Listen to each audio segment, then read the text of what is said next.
तो इस कहानी के शुरू में हम जेफ नाम के एक आदमी को अपनी बोट पे देखते हैं। वो और उसके साथ ही सांपों को पकड़कर उन्हें बेचने का बिजनेस करते थे और इस मर्तबा ये लोग सांपों को पकड़ने के लिए ऐसी खतरनाक जगह जा रहे थे जहाँ के बारे में माना जाता है कि वो जगह कर्स्ड है। वहाँ पर दुनिया का सबसे बड़ा सबसे खतरनाक क्रिम्सन एनाकोंडा रहता था, जो किसी भी चीज को बड़ी ही आसानी से अपना शिकार बना ले, यहाँ तक कि वो उसके अपने ही जैसे एनाकोंडा से क्यों ना हो। खैर, अब ये लोग अपनी मंजिल पर पहुँच जाते हैं और जेफ का कैप्टन साथी जेफ से ज्यादा पैसे मांगने की डिमांड करता है क्योंकि ये बहुत खतरनाक जगह थी। यहाँ वो और उसकी बोट सेफ नहीं थे। जेफ भी पैसे निकाल कर उसे दे देता है, लेकिन इस मर्तबा गलती से पैसे उससे नीचे गिर गए। जिन पैसों को जब कैप्टन उठाकर सीधा हुआ तो एकदम से जेफ ने उसके गले में अपना चाकू स्टैब करके उसे मार डाला। इसी चाकू से फिर जेफ ने उसका गला उतार कर नदी में फेंक दिया, ऐसे जैसे वो किसी के लिए चारा डाल रहा हो। ये चीज उसके बाकी साथी भी देख रहे थे। जेफ उन सबसे कहता है, मुझे धोखेबाजों से नफरत है। ये लोग आगे बढ़ते हैं और जंगल में इन्हें एक मूर्ति दिखाई देती है, ऐसी मूर्ति जिसके ऊपर बहुत सारे सांप बने हुए थे। और ये देखते हुए जेफ कहता है, तो आखिर क्रिम्सन एनाकोंडा की कहानी सच थी। दूसरी तरफ जेफ के साथियों को बहुत सारे सांप मिल जाते हैं, जिन्हें देखकर वो भी बेतहाशा खुश हो चुके थे। जल्दी जल्दी वो इन्हें अपने थैलों में भरना शुरू कर देते हैं। दूसरी तरफ जेफ उस बड़े क्रिम्सन एनाकोंडा की तलाश में अपनी बंदूक लेकर निकल जाता है। इन तीनों में से एक साथी जब सांपों से भरे हुए थैले वापस बोट में रखने आया तो उसने देखा कि दूर उनके कैप्टन साथी की सरकटी लाश पानी में खड़ी थी। उसे अपनी आंखों पे यकीन नहीं आया। अचानक वो लाश दोबारा पानी में डूब गई और तैरते हुए कोई बड़ी सी चीज उसकी तरफ आने लगी। डर के मारे ये आदमी जंगल की तरफ भागता है, लेकिन उसकी ये कोशिश कामयाब नहीं होती क्योंकि एक बड़ा सा एनाकोंडा अब उसे अपने शिकंजे में लिपटा था। उसके इर्द गिर्द लिपट कर वो उसकी हड्डियां तोड़ते हुए उसे खाने ही वाला था कि अचानक सीन कट होकर हमें ये जंगल में उसके दूसरे साथी को दिखाया जाता है। वो साथी एकदम से कुछ देखकर डर गया। असल में उसने उसी बड़े से एनाकोंडा की बॉडी को रेंगते हुए देख लिया था। जैसे ही वो एनाकोंडा एक दरख्त पे चढ़ा तो उसके पेट को देखकर साफ लग रहा था कि उसने किसी इंसान को निकला हुआ है। इससे पहले कि ये आदमी अपनी जान बचाकर भाग जाता, एकदम से उसके सामने उसके साथी की लाश लटक जाती है,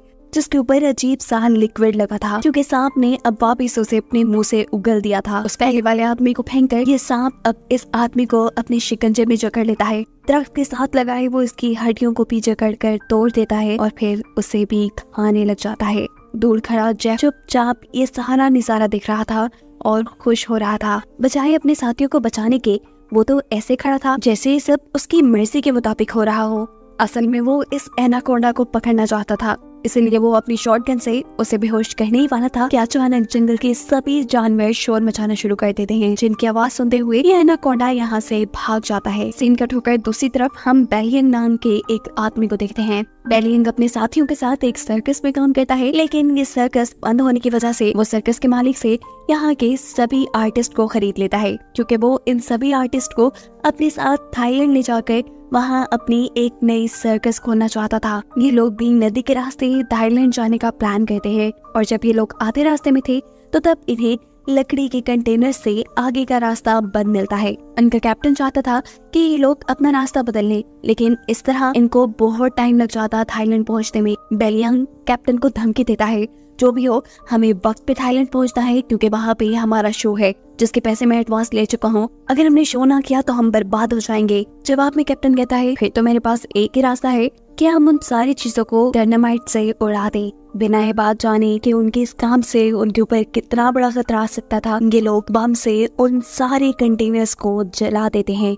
ऐसा करने से उनका रास्ता तो साफ हो गया, लेकिन देखते ही देखते बहुत सारे सांपों की बारिश उनकी शिप पे हो गई, क्योंकि उन सभी के सभी लकड़ी के कंटेनर्स में सांप भरे थे। डर के मारे ये लोग कहीं न कहीं छुपने की कोशिश करते हैं, जबकि बहुत से लोग बुरी तरह सांपों में घिर चुके थे। इनकी एक साथी लाइन यहाँ होशियारी दिखाती है और एक प्रेशर वाले पाइप के जरिए इन सभी सांपों को अपनी शिप से नीचे गिराने में कामयाब हो जाती है।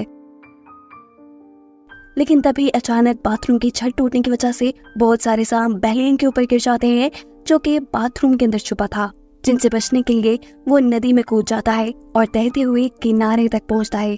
लेकिन उसकी बुरी किस्मत यहाँ पर भी एक किंग कोबरा उसे काटने के लिए उसके सामने था।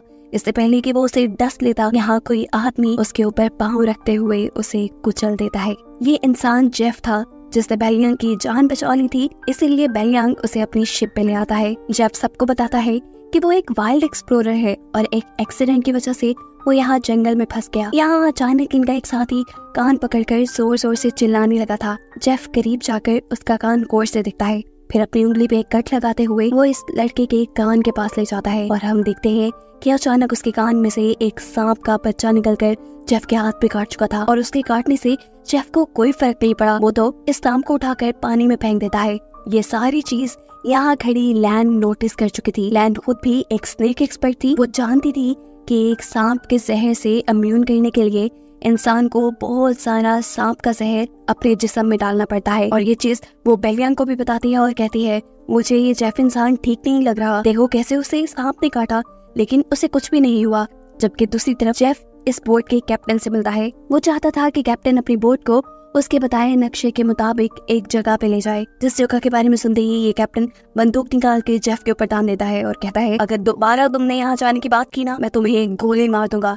क्या तुम ये बात नहीं जानते? वो जगह कर्स्ड है। यानी कैप्टन भी क्रिम्सन एनाकोंडा के बारे में जानता था। उसकी सारी बातें सुनकर जेफ फिलहाल के लिए तो यहाँ से चलना चाहता है, लेकिन हम देखते हैं कि उसके जाते ही यहाँ कैप्टन जो फिशिंग कर रहा था उसकी फिशिंग रॉड अचानक कोई नीचे से जोर से खींचता है, जिसके खींचने पर कैप्टन खुद भी पानी में गिर गया। दरअसल ये जाल जेफ ने ही कैप्टन को पकड़ने के लिए लगाया था। वो कैप्टन को अपने जाल में फंसा चुका था, अपने उस जाल में जिस जाल में उसने एनाकोंडा को पकड़ना था, और कैप्टन एनाकोंडा के लिए चारे का काम कर रहा था। कैप्टन का गायब होना लैन को शक में डाल देता है। लैन जानती थी कि ये जेफ का ही काम होगा। वो जेफ से पूछती है कि कैप्टन कहाँ है, लेकिन जेफ उसकी बातों को ये कहकर डाल देता है कि ये जंगल है, यहाँ इंसानों का गायब होना आम सी बात है। एकदम से इन सब को पानी में हलचल सुनाई दी।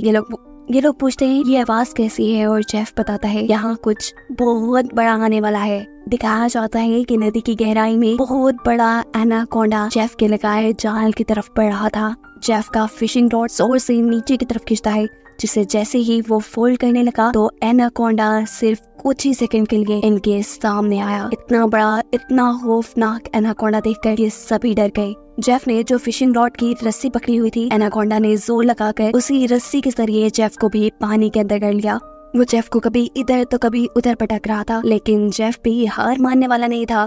वो अपने आप को बचाने के लिए तैरते हुए इसी नदी में मौजूद एक छोटी शिप पे चला जाता है। फिशिंग रॉड भी उसने इसी शिप के साथ बांधी थी और अब अपनी जान बचाने के लिए वो पानी में मौजूद इस एनाकोंडा के जिस्म पे एक नुकीली रॉड से हमला कर देता है। इस हमले ने एनाकोंडा को मारा तो नहीं था, लेकिन जख्मी करके उसे गुस्सा जरूर दिला दिया था, जिस गुस्से में एनाकोंडा जेफ की इस छोटी सी बोट को उठाकर नदी के किनारे ले जाता है और एक ही सेकंड बाद अपनी पूरी तेजी दिखाते हुए जेफ को इस बोट के साथ साथ अपने अंदर जकड़ लेता है। दूर खड़े बेलियांग के सारे सर्कस के साथ ही ये नजारा दिख रहे थे। उन्हें लगा कि अब तो बस जेफ मर गया, लेकिन अगले ही पल जेफ तैरता हुआ उनके जहाज में आ चुका था। ये सब उसे देखकर हैरान थे, जबकि जेफ अब पानी के अंदर एनाकोंडा को ढूंढ रहा था। वो नहीं जानता था कि एनाकोंडा अब उसी के पीछे उसी की शिप की छत पे है, जो अगले ही पल इन सब के सामने कैप्टन की बॉडी को अपने अंदर से उगल देता है।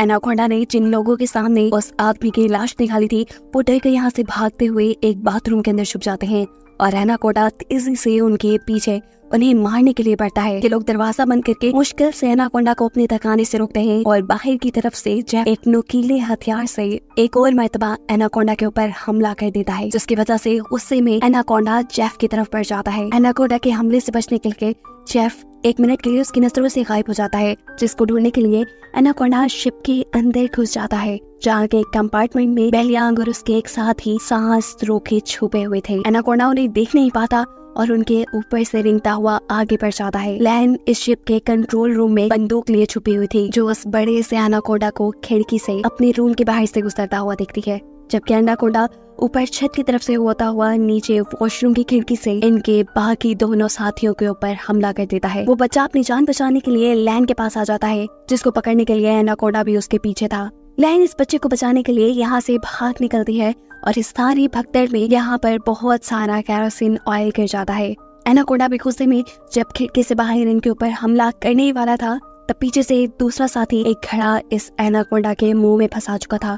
इस मटके से अपना मुंह निकालने के लिए एनाकोंडा इस जहाज की छत पे बुरी तरह तड़प चुका था। एनाकोंडा ने मुश्किल से मटका तोड़ के अपना सर बाहर निकाला था कि यहाँ जेफ पीछे से एंट्री करते हुए उसके मुंह को एक रस्सी के फंदे में बांध चुका था। इससे पहले कि वो अपने शिकार यानी इस एनाकोंडा को पकड़ पाता, नीचे शिप के कंट्रोल रूम में आग लग जाती है और यह डायनामाइट यानी इनके बॉम्ब्स तक भी पहुंच गई। एक बहुत बड़ा धमाका इस शिप में दिखाया जाता है, जिस धमाके से अपनी जान बचाने के लिए ये सब के सब पानी में छलांग लगा देते हैं और एनाकोंडा इस सब में मारा जाता है। जहाज को जलता देखकर बेलियांग अब रोने लगा था। उसे ये टेंशन हो गई थी कि ये लोग अब वक्त पे थाईलैंड नहीं पहुंच पाएंगे। उससे में उसका छोटा साथी उससे कहता है, तुम पागल हो क्या? हम उस इतने बड़े एनाकोंडा से बच गए, हमारी जान बच गई, हम जिंदा हैं, ये काफी नहीं तुम्हारे लिए? यहाँ पर लैन समझ चुकी थी कि सब कुछ जेफ की वजह से हो रहा था। उसने उनके जहाज को एक शिकंजे के तौर पे इस्तेमाल किया था। वो जेफ से कहती है, अगर तुमने ऐसा ना किया होता तो ये इतना बड़ा खतरा हम पे ना आता। जेफ जवाब में कहता है, तुम लोग जानते भी हो उस एक एनाकोंडा की कीमत क्या है? अगर तुम लोगों ने उसे पकड़ने में मेरा साथ दिया होता ना, तो आज हम सब करोड़पति होते।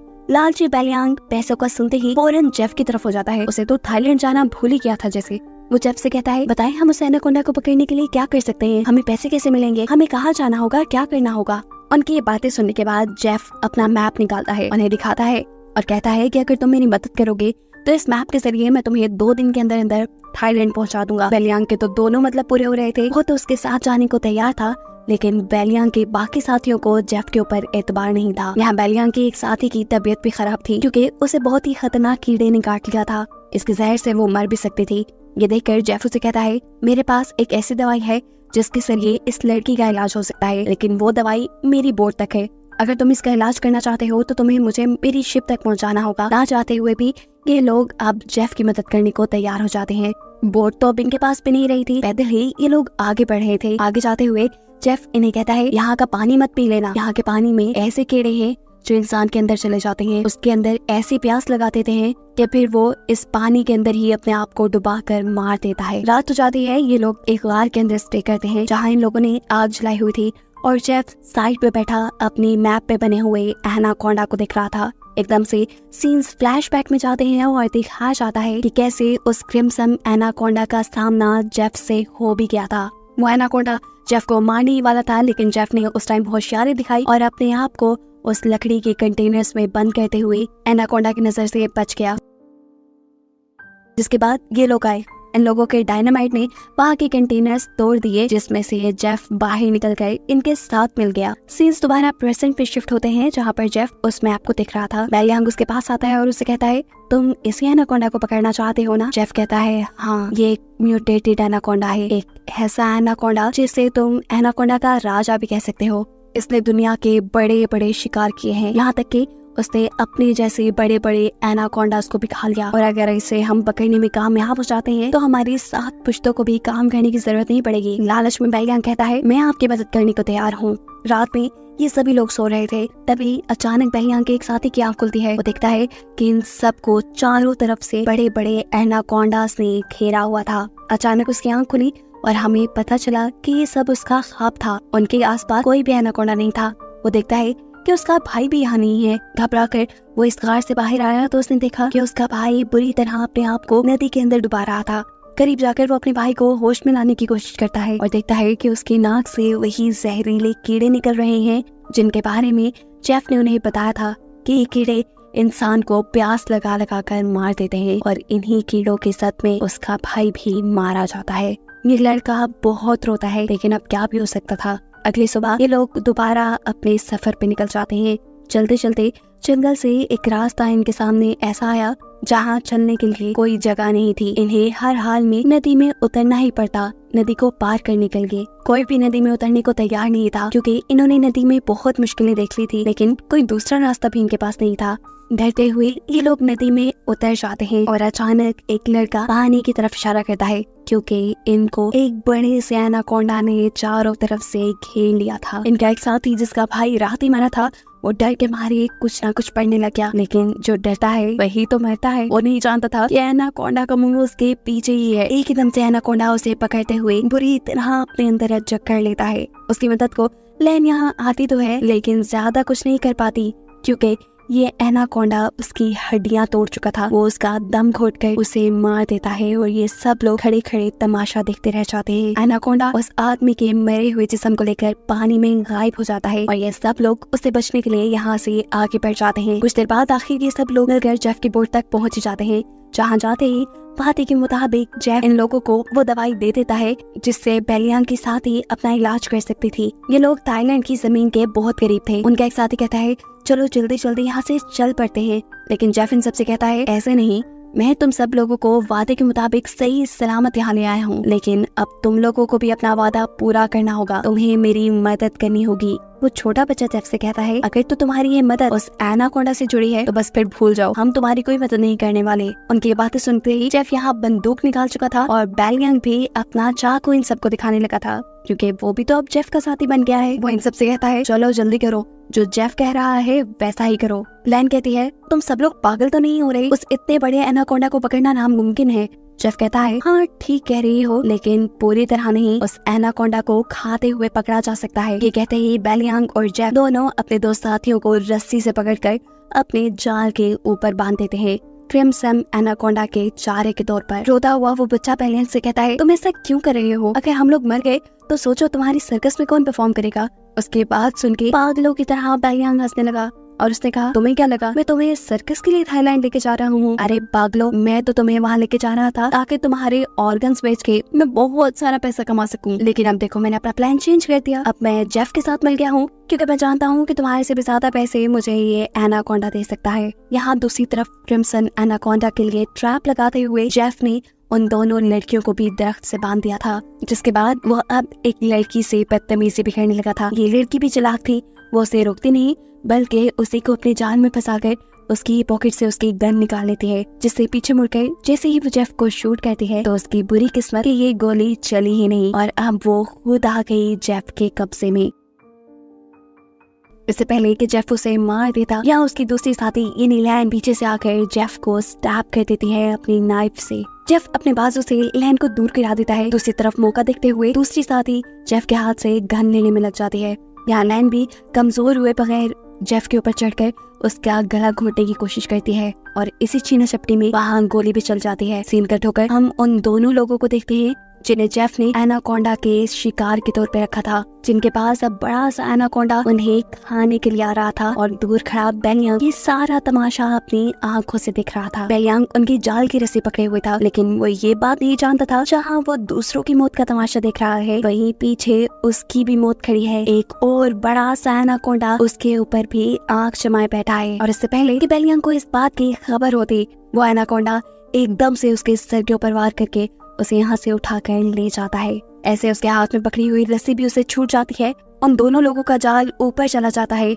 ऐसे एनाकोंडा और उनके दरमियान में फासला आने से उन दोनों की जान बच जाती है। यहाँ जेफ उससे में उस लड़की को मारने की कोशिश करता है, लेकिन इस मरतबा भी लैन बहादुरी दिखाती है और पीछे से एक बड़े से लकड़ी के टुकड़े को जेफ के सर पे मारते हुए उसे बेहोश कर देती है। जेफ के बेहोश होते ही ये दोनों भागते हुए अपने दोनों साथियों के पास आते हैं। उन्हें जाल से निकालकर वो उन्हें भी आजाद कर चुके थे, लेकिन उनकी बुरी किस्मत ये जेफ को होश आ गया था। इसे देखते ही ये लोग बुरी तरह डर गए, लेकिन यहाँ इनकी किस्मत ने इनका साथ दिया। एक बड़ा सा एनाकोंडा आकर जेफ को यहाँ से ले गया। ये सभी लोग अपनी जान बचाकर जेफ की बोट की तरफ बढ़ जाते हैं ताकि उसमें बैठ के ये लोग यहाँ से निकल पाए, लेकिन लैन के साथी की हालत खराब हो चुकी थी क्योंकि उसे जेफ की बंदूक की गोली लग गई थी और वो यहीं पर इन लोगों की आंखों के सामने दम तोड़ देती है। बाकी बचे हुए लोग जल्दी से बोट पे आके उसे स्टार्ट करने की कोशिश करते हैं, लेकिन ये बोट खराब थी। अचानक इनके एक साथी को पीछे से एक गोली लगती है। वो साथी अपनी गर्दन से वो गोली निकाल कर देखता है कि ये शॉटगन थी, यानी बेहोश करने वाली गोली, जिससे किसी ने उसे बेहोश कर दिया था। बेहोश करने वाला और कोई नहीं बल्कि जेफ ही था, यानी इस एनाकोंडा के हमले से भी वो बच गया था और अभी भी वो जिंदा था क्योंकि उसने एनाकोंडा का सर काट कर उसे मार डाला था। जेफ यहाँ एक और मरतबा इन तीनों को बांधकर क्रिम्सन एनाकोंडा के चारे के तौर पे खड़ा कर देता है और इनके चारों तरफ तेज धार वाली लोहे की तार बांध देता है, जिसके बाद वो इनके जाल की रस्सी को पकड़कर यहाँ से दूर खड़ा हो गया। देखते ही देखते बहुत सारे एनाकोंडा इन तीनों के ऊपर हमला करने के लिए पहुँच गए। इन तीनों को लगा बस अब तो इनकी मौत है, अब ये जिंदा नहीं बच पाएंगे। पर यहाँ किस्मत एक और मर्तबा इनका साथ देती है और सभी के सभी एनाकोंडास किसी को देखकर यहाँ से चले जाते हैं। उन्होंने असल में यहाँ एक बहुत बड़ा सा एनाकोंडा देख लिया था, जिससे डरकर वो यहाँ से चले गए। अब ये एनाकोंडा अपना बड़ा सा मुंह खोले इन्हें खाने के लिए तैयार था। इससे पहले कि वो इनके ऊपर हमला करता, कोई उसके ऊपर ही हमला कर चुका है और यही तो है क्रिम्सन एनाकोंडा द किंग, जिसकी तलाश में जेफ था। इसका साइज बाकी एनाकोंडास के मुकाबले 10 गुना बड़ा था। ये क्रिम्सन एनाकोंडा आहिस्ता आहिस्ता इन तीनों को अपने शिकंजे में जकड़ लेता है और इन तीनों को खाने वाला होता है कि अचानक जेफ रस्सी छोड़कर उसे अपने जाल में पकड़ लेता है। अपने आप को छुड़ाने के लिए क्रिम्सन एनाकोंडा तड़प जाता है। वो इधर उधर घूमता है, लेकिन फिर जब आजाद नहीं हो पाता तो अपने दांतों में इस जाल को फंसाकर वो इसे फाड़ कर एक तरफ से यहाँ से निकल जाता है। अपनी जान बचाने के लिए ये क्रिम्सन एनाकोंडा जंगल की तरफ भाग गया। जेफ ने बहुत कोशिश की उसे अपने जाल में दोबारा फंसाने की, लेकिन वो कामयाब ना हो सका। इस सारी कोशिशों में जेफ बेवकूफ ने अपने आप को ही एक दरख्त के अंदर फंसा लिया था। इससे पहले कि वो यहाँ से निकल पाता, क्रिम्सन एनाकोंडा उसको इस दरख्त के साथ ही लपेट लेता है। इस एनाकोंडा को देखकर यहाँ खड़े हुए ये लोग भी बुरी तरह डर जाते हैं। अपनी जान बचाने के लिए ये लोग कुछ भी नहीं कर पा रहे थे, लेकिन तभी छोटा होशियार बच्चा अपना दिमाग चलाता है और अपने दांतों से ये रस्सी तोड़ने में लग जाता है। कहीं ना कहीं उसे उम्मीद थी कि वो बच जाएगा। उसने अपने दांतों से इस रस्सी को तोड़ने में इतना जोर लगाया कि उसके मुंह से खून निकलने लगा। यहाँ एक मर्तबा तो जेफ उस क्रिम्सन एनाकोंडा के शिकंजे से निकलने में कामयाब हो ही गया था। इससे पहले कि वो यहाँ से भाग जाता, क्रिम्सन एनाकोंडा अपनी दुम से उसको फंसाते हुए उसे अपने करीब करता है और फिर उसे अपने शिकंजे में जकड़ लेता है। उसकी गर्दन पे अपना मुंह रखते हुए उसने अपने शिकंजा इतना टाइट कर लिया कि जेफ की हड्डियां टूटने लगी, जिसके बाद इस एनाकोंडा ने जेफ को भी अपने अंदर निकल लिया। यहाँ ये तीनों भी उस रस्सी को तोड़कर आजाद होने में कामयाब हो गए थे। जेफ को मारने के बाद वो क्रिम्सन एनाकोंडा इन्हें मारने के लिए इनकी तरफ पड़ जाता है। ये लोग एक लकड़ी के कंटेनर के पास पहुंच जाते हैं। वो बच्चा अपनी जान बचाने के लिए इस कंटेनर के अंदर चला जाता है और एनाकोंडा उसे देख चुका है। एनाकोंडा अब उसके पीछे पीछे इसी कंटेनर में जा रहा है, लेकिन कंटेनर की दूसरी तरफ दरवाजा बिल्कुल बंद है। बच्चा तेजी से इस दरवाजे को तोड़ने की कोशिश कर रहा है। वक्त गुजरता जा रहा है, एनाकोंडा तेजी से उसकी तरफ बढ़ रहा है। इससे पहले कि एनाकोंडा इस बच्चे को निकल लेता, वक्त रहते ही उसके साथ ही बाहर की तरफ से इस कंटेनर का दरवाजा खोलने में कामयाब हो जाते हैं और ये बच्चा बच के यहाँ से निकल जाता है। ये लोग भागते हुए आगे बढ़ते हैं। इन्हें ये भी मालूम था ये लोग बच नहीं पाएंगे, लेकिन यहाँ किस्मत इनका साथ देती है। इन्हें नहीं मालूम था कि जंगल के उस हिस्से में थे जहाँ पर जेफ ने तेज धार वाली वायर लगाई थी, जिस वायर से टकराते हुए इस एनाकोंडा का सर कट जाता है। पीछे मुड़ के ये लोग उस एनाकोंडा को देखते हैं और इन्हें यकीन नहीं आता कि इनकी जान बच चुकी थी। इनके लिहाज से वो एनाकोंडा मर चुका था। ये लोग खुश थे, लेकिन अब और खतरा ये मोल नहीं ले सकते थे। अपनी जान को खतरे में नहीं डाल सकते थे। ये जानते थे कि यहाँ पर बहुत से और भी एनाकोंडा है। जल्द से जल्द ये लोग यहाँ से अपनी जान बचाकर निकल जाते हैं और कहानी के आखिरी सीन में हमें दिखाया जाता है कि असल में वो क्रिम्सन एनाकोंडा मरा नहीं, बल्कि जैसा जेफ ने पहले बताया था वो एक म्यूटेटेड एनाकोंडा था। उसने अपने कटे हुए सर को रीजनरेट कर लिया था, गिनी दोबारा से बना लिया था और अब वो एक और मर्तबा जिंदा हो गया है, जिसे दिखाते हुए ये कहानी यही खत्म हो जाती है।